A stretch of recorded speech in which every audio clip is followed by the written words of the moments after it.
जुगनू TV 24 के मुअज़्ज़ज़ नाज़रीन को खुशामदीद। वीडियो में नज़र आने वाले शख्स के हाथ में एक फ़ुटबॉल है और वो कहता है कि इसके ऊपर नाउज़ुबिल्लाह कुरान मजीद और हज़रत मोहम्मद सल्लल्लाहु अलैहि वसल्लम का नाम मुबारक लिखा हुआ है। इस फ़ुटबॉल को सियालकोट की एक मकामी फैक्ट्री में तैयार किया गया है। इसकी बनाई गई तस्वीर की ये मुख्तलिफ़ लोगों से तस्दीक भी करवा रहा है। हमारी दरख्वास्त है कि इंतज़ामिया इसका नोटिस ले और अगर वाकई फैक्ट्री की मालिक की जानिब से ये गुस्ताखी की गई है तो ये मुल्क जो कलमे के नाम पर हासिल किया गया है इसमें ऐसी गुस्ताखी की सख्त तरीन सज़ा देनी चाहिए ताकि दोबारा कोई शख्स ऐसी गुस्ताखी की जुर्रत ना कर सके। अल्लाह से दुआ है कि तमाम मुसलमानों को राह रास्त की हिदायत दे और वो लोग जो मुल्क में मज़हब के नाम पर फितना और शरंगेज़ी फैला रहे हैं उन्हें बर्बाद करे। आमीन। दोस्तों, अगर अभी तक आपने हमारा चैनल जुगनू टीवी सब्सक्राइब नहीं किया तो मेरी आपसे दरख्वास्त है कि जल्दी से इसे सब्सक्राइब कर लीजिए और ताज़ा तरीन न्यूज़ के नोटिफिकेशन के लिए साथ में मौजूद बेल आइकन को भी प्रेस कर दें ताकि आप तक हमारी हर वीडियो का नोटिफिकेशन वक्त पर मौसूल होता रहे।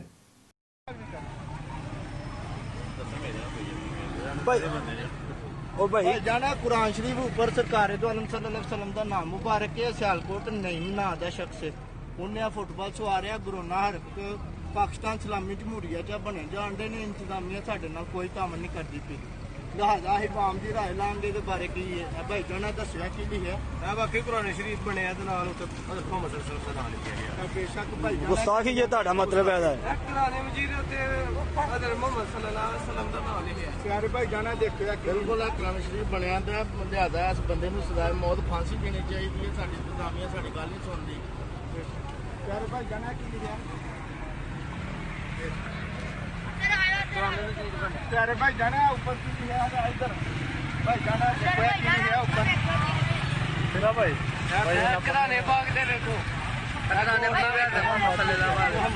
उधर भी भाई मोहम्मद लिखा ना भाई। भाई गुस्ताखी है। सियालकोट च एक फैक्ट्री का मालिक है नईम, चेहरा भी बनाना थोड़ा उन्हें गुस्ताखी की है। देखो उची बोल यार जलाली। उधर देखो